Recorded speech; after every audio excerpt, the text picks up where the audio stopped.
Hello friends, good morning. Bihar GK का जो series शुरू किया था उसका ये पाँचवा वीडियो है। आज देखेंगे प्राचीन काल जैन धर्म। प्राचीन काल में जैन धर्म से बौद्ध धर्म देख लिए थे, जैन धर्म रह गया था। जैन धर्म चलिए शुरू करते हैं। जैन धर्म के प्रथम तीर्थकर कौन थे? ऋषभ देव। जैन धर्म के प्रथम तीर्थकर ऋषभ देव थे। जैन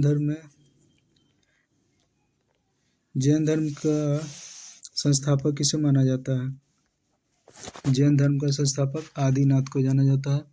जैन धर्म में कुल कितने तीर्थकर रहे हैं? टोटल 24 तीर्थकर हैं।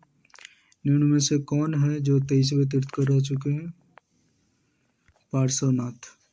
पार्श्वनाथ जैन धर्म के 23वें तीर्थकर हुए। जैन धर्म किस कुल के थे? क्षत्रिय कुल के थे। जैन धर्म महावीर स्वामी का विवाह किस गोत्र में हुआ था? महावीर स्वामी का विवाह किस गोत्र में हुआ था? तो ये कुंडियन गोत्र में हुआ था। महावीर स्वामी की पत्नी का नाम क्या था? यशोदा था।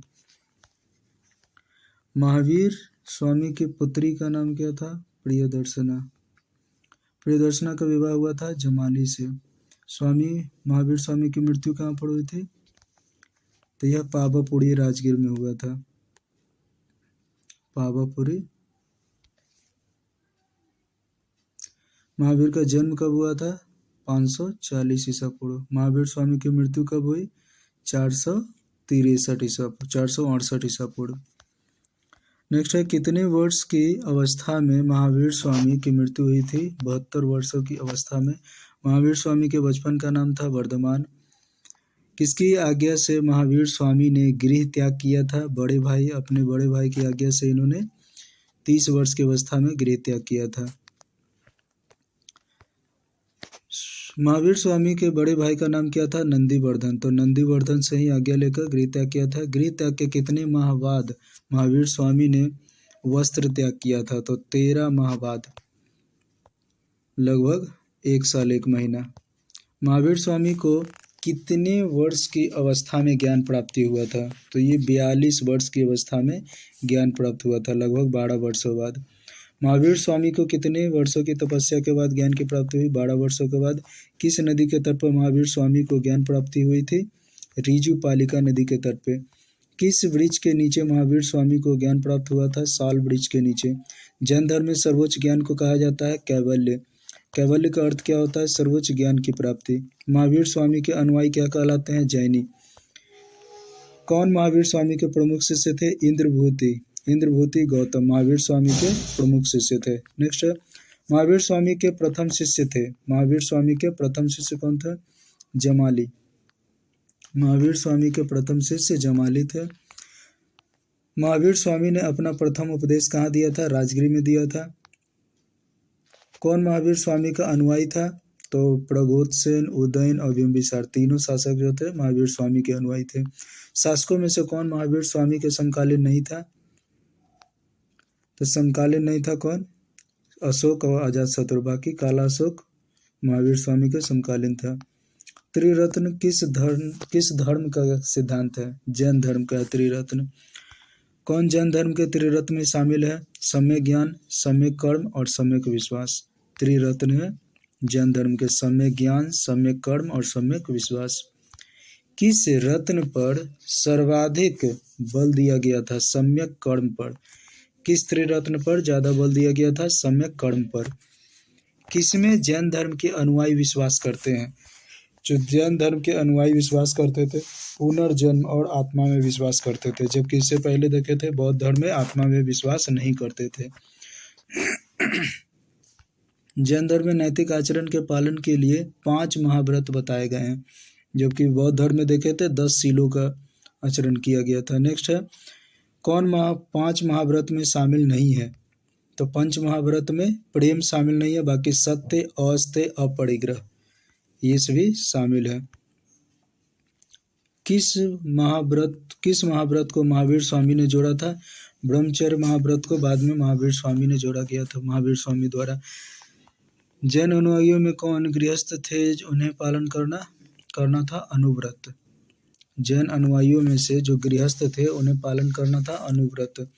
जैन अनुयायियों को कितने अनुव्रत का पालन करना होता था? 3 अनुव्रत का, जिसमें 5 अनुव्रत दिया था, जिसमें से 3 अनुव्रत का पालन अनिवार्य था गृहस्थ लोगों के लिए।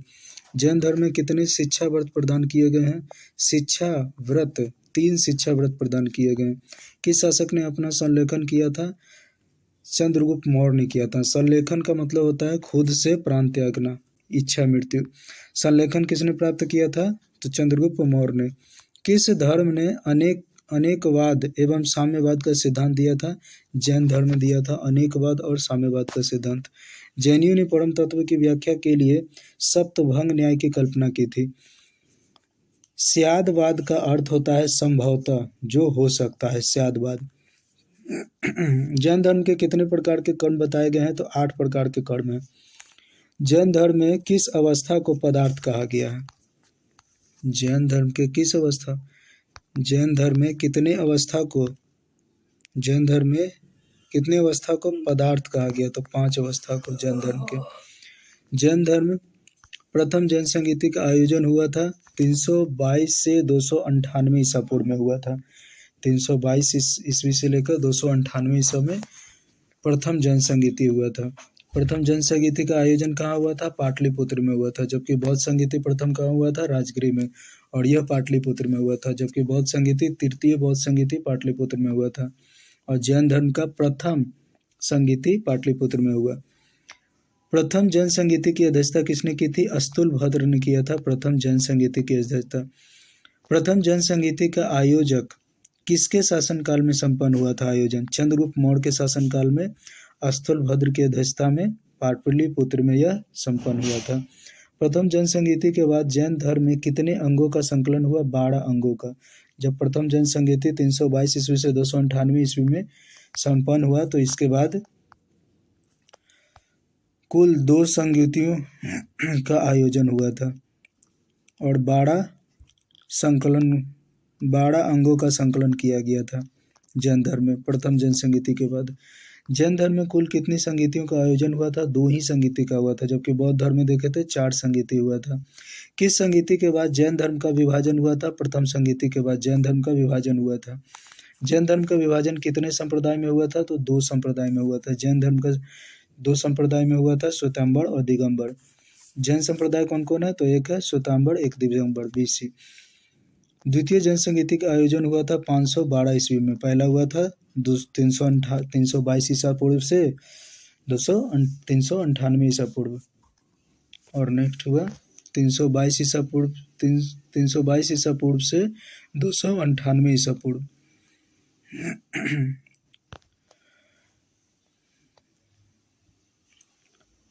नेक्स्ट है जैन संगीत का आयोजन कब हुआ था? 512 ईस्वी में, द्वितीय बौद्ध संगीति।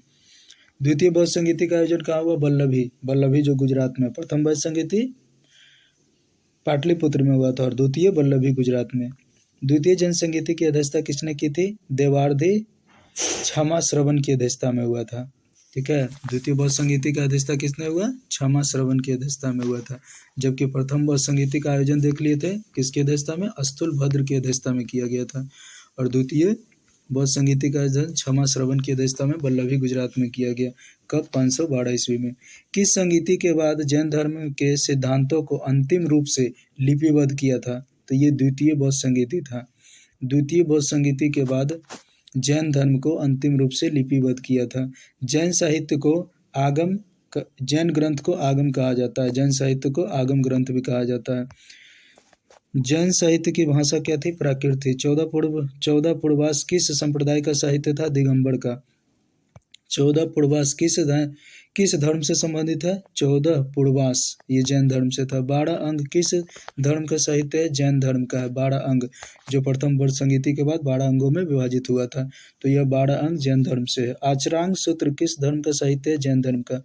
किस साहित्य में जैन भिक्षुओं के पालन संबंधी नियम संकलित है? आचरांग सूत्र में ही जैन धर्म के पालन का नियम सभी संबंधित है। भगवत सूत्र किस संप्रदाय से है?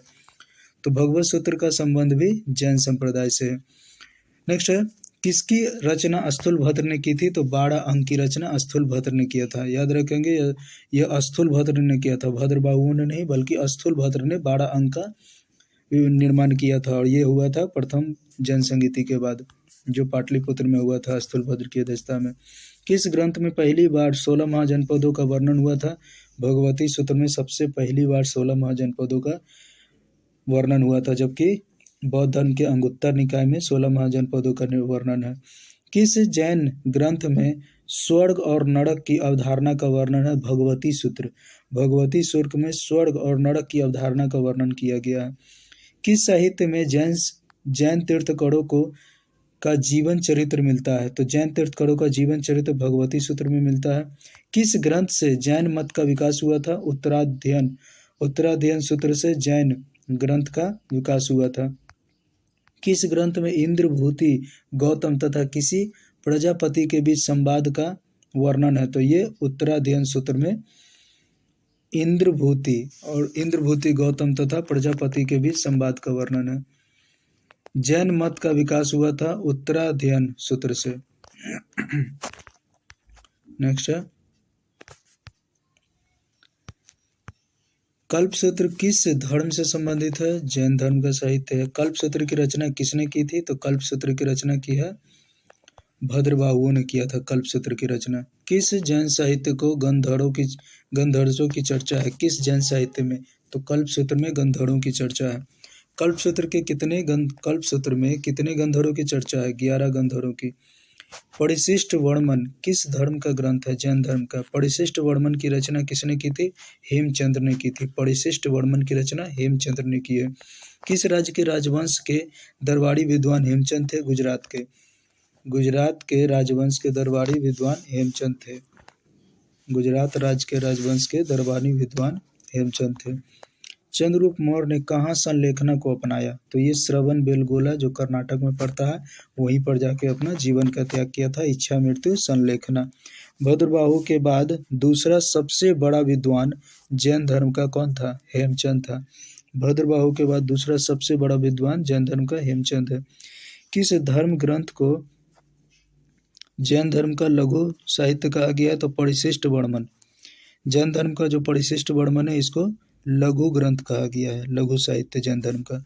तो जैन धर्म का लघु साहित्य है परिशिष्ट वर्मन, जबकि मुख्य साहित्य है कल्पसूत्र। किस ग्रंथ के अनुसार चंद्रगुप्त मौर्य के शासनकाल में 12 वर्षों का अकाल पड़ा था? तो इसी लघु साहित्य जैन धर्म के लघु साहित्य परिशिष्ट वर्मन के अनुसार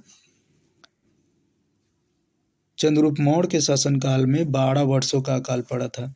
किस शासन ने भद्रबाहु के साथ दक्षिण भारत की यात्रा की थी? तो यहीं पर जब 12 वर्षों का अकाल पड़ा था तो भद्रबाहु लोग बाहर चले गए थे, इस जगह को छोड़कर किसी और जगह पलायन कर गए, जबकि स्थूलभद्र लोग वहीं रुक गए थे। तो भद्रबाहु जो दक्षिण भारत की ओर यात्रा की थी किस शासन के समय किया था? तो ये चंद्रगुप्त मौर्य के शासनकाल में ही अकाल पड़ा था। उसी के शासनकाल में ये लोग दक्षिण भारत की ओर पलायन कर गए थे। अवसादवाद गाओ किस धर्म का साहित्य है? तो ये जैन धर्म का साहित्य है। अवसाद गाओ किस धर्म का साहित्य है? जैन धर्म का।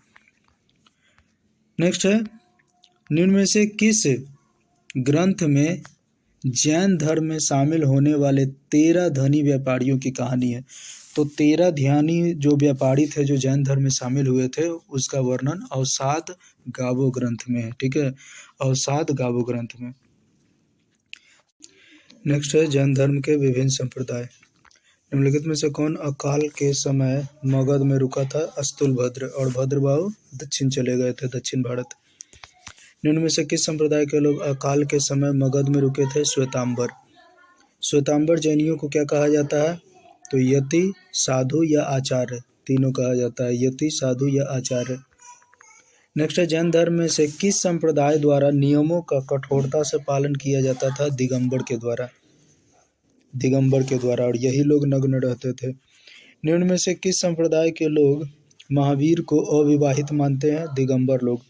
किस संप्रदाय के लोग ज्ञान प्राप्ति के बाद भोजन आवश्यक नहीं मानते हैं? दिगंबर लोग। कौन श्वेतांबर संप्रदाय का उप संप्रदाय है? तो ये एक पुजेरा है और ढोंडिया। पुजेरा और ढोंडिया श्वेतांबर संप्रदाय का उप संप्रदाय है जो श्वेत वस्त्र धारण करते थे।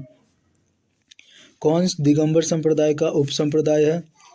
तो बीसापंथी, समैयापंथी और थेरापंथी, ये तीनों जो है दिगंबर संप्रदाय का उप संप्रदाय है। किस संप्रदाय द्वारा मंदिर मार्गी तथा जैन तीर्थंकरों की पूजा की जाती थी? मंदिर मार्गी और जैन तीर्थंकरों की पूजा किया जाता था किसके द्वारा? पुजेरा के द्वारा। चलिए, तो याद करने में दिक्कत नहीं होगा। पुजेरा लोग पूजा करते थे जैन धर्म के संप्रदायों को। किस संप्रदाय द्वारा केवल सिद्धांतों को माना जाता था? ढूंढिया संप्रदाय द्वारा। किस संप्रदाय द्वारा जैन तीर्थंकरों की मूर्ति पूजा की जाती थी? तो ये बीसा पंथी और थेरा पंथी, जिसमें बीसा पंथी और थेरा पंथी जो थे, ये तीर्थंकर जो है मूर्ति पूजा किया करते थे। कौन सा संप्रदाय मूर्ति पूजा नहीं करता था? तो ताड़न पंथी मूर्ति पूजा नहीं करता था। अकड़ियावादी संप्रदाय के संस्थापक कौन थे? पूरन काश्यप। किस संप्रदाय के अनुसार कर्मों का कोई फल नहीं होता? कर्मों का कोई फल नहीं होता। अकड़ियावाद, नाम से पता चल रहा है अकड़ियावाद। ये लोग मानते हैं कि कर्मों का कोई फल नहीं होता। आजीवक संप्रदाय के संस्थापक कौन थे? मखली गोसाल। किस शासक ने आजीवक संप्रदाय को संरक्षण दिया था? तीनों ने दिया था, बिंदुसार, अशोक और दशरथ। तीनों ने आजीवक संप्रदाय को संरक्षण दिया था। भौतिकवादी संप्रदाय के संस्थापक कौन थे? अखिल केशकम्बली। अजित केशकम्बली भौतिकवादी संप्रदाय के संस्थापक थे। किस संप्रदाय को लोकायत संप्रदाय कहा जाता था? भौतिकवादी संप्रदाय को लोकायत संप्रदाय कहा जाता था। निम्न में से किसने चार्वाक दर्शन का विकास किया था? तो अजितनाथ ने। किसने चार्वाक दर्शन का विकास किया? अजितनाथ ने। चार्वाक का क्या अर्थ होता है? चार्वाक का अर्थ होता है सुंदर बोलने वाले लोगों का समूह, चार्वाक। किस दर्शन के अनुसार वेदों की रचना झूठे, मक्कार एवं मांसाहारी लोगों द्वारा की गई है? तो चार्वाक द्वारा। चार्वाक कौन होते थे? जो सुंदर बोलने वाला होता था, लेकिन था क्या? झूठा, मक्कार और मांसाहारी लोगों द्वारा ये वेदों की रचना हुई थी। चार्वाक दर्शन वाले किसमें विश्वास नहीं करते थे? तो चार्वाक जो ज़्यादा बोलने वाले थे, ये ईश्वर और पुनर्जन्म में विश्वास नहीं रखते थे। अनिश्चयवादी संप्रदाय के संस्थापक कौन थे? संजय वेठीपुत्र। अनिश्चयवादी संप्रदाय के संस्थापक संजय वेठीपुत्र थे। किस संप्रदाय को संदेहवादी संप्रदाय कहा जाता है? तो अनिश्चयवादी को संदेहवादी संप्रदाय कहा जाता है। नेक्स्ट रहेगा बिहार का इतिहास। चलिए, आज के लिए बस इतना ही।